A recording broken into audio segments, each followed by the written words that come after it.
Dito nga pala, nagpa-braid si Papa Tampi. Ay nga pala, may gagawin daw siyang prank. Tatawagan daw ako nila Alibaba. Kung bakit nga pala, ganito ang mga nangyari.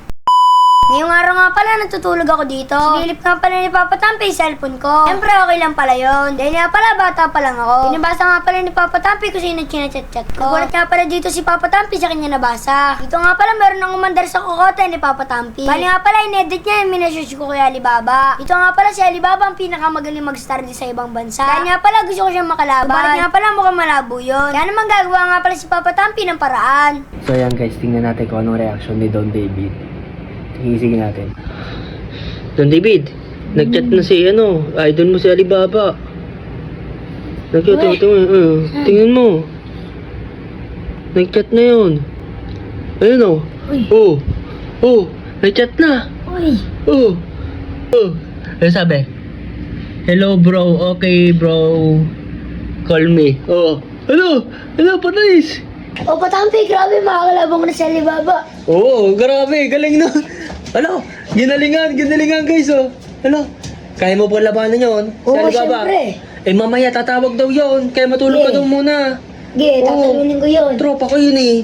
O kaya matulog ka muna. Tatalunin ko yun. Ay, idol mo pala yun si Alibaba. Idol ko talaga yun. Siya, ganito, ako na lang tatawag sa kanya. Ha? Tapos sabi ko sa'yo, magchat-chat yun eh. Tatawagan ko yan pag mga alas 5 siguro yun. Ha? Lalaban naman ng star yun. Masaya ka? Siyempre. Tropa ko yun eh. Sabi ko sa'yo, nabasa mo naman chat eh, no?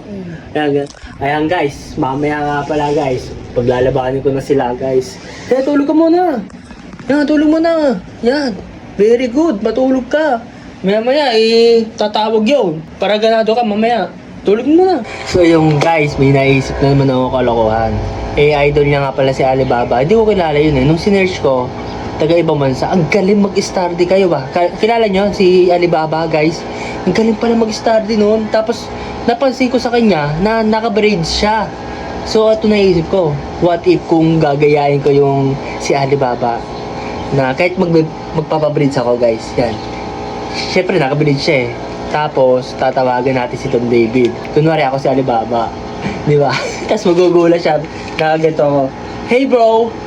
Wanna study? Let's go! Di ba? So ayun guys, tara. Magpapabridge tayo guys. May kilala akong magaling mag-bridge. Tara, let's go. Dito nga pala, bumiyahe na si Papa Tampi. Pupunta ulit siya sa Mamati. Dahil nga pala doon ay meron nagbe-braid. Dito na nga pala siya sa nagbe-braid. Dito lang yan sa Mamati. Malapit nga pala sa simbahan. Marami nga pala dito mga bilihan na pamorma. Kaya naman punta na nga pala kayo. Dito nga pala umupo na si Papa Tampi. Magsisimula na nga pala sila. Dito nga pala madami nakakilala kay Papa Tampi dito. Kaya naman shoutout nga pala sa kanila. Dito nga pala inaayos na yung buhok ni Papa Tampi. Dito nga pala hindi ko alam kung bakit talaki na noon ni Papa Tampi. Pakicomment nga pala sa ibaba kung bakit. Dito nga pala sinisimulan na. Tinatalian na nga pala si Papa Tampi. Dito nga pala sobrang ganda talaga ni Kuya mag-braid. Bali nga pala ilang taon na din siya nagbe-braid. Dito nga pala meron nakakilala sa kanya. Kaya naman tamang picturean nga pala siya. Dito nga pala nilagyan na si Papa Tampi ng icing sa ulo. Dito nga pala tapos na. Dito nga pala lalagyan na ng durag. Sobrang astig talaga ni Papa Tampi. Pagkalipas ng ilang minuto ay okay na. Kaya naman uwi na nga pala si Papa Tampi. Para nga pala gumawa ng kalokohan. Kaya naman panoorin nyo. David, may natawag oh. Uy, Alibaba na yata yan. Alibaba na to. Oy, Alibaba. Oy, study na tayo.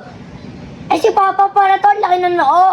Hindi ka si Alibaba. Si si Alibaba from Temu. What's your name? Study. Ano nga your name? Study, let's go. Study. You wanna find me study? Yes. Yeah, find me study. Si Papa lang pala to. Laki ng noo. Wala, sa nakaporma ako. Ano mo na noo? Ano man ang ano? Nakakos na ako? Nakakos sa Alibaba. Hey, Alibaba, you! Si si Alibaba from Temu.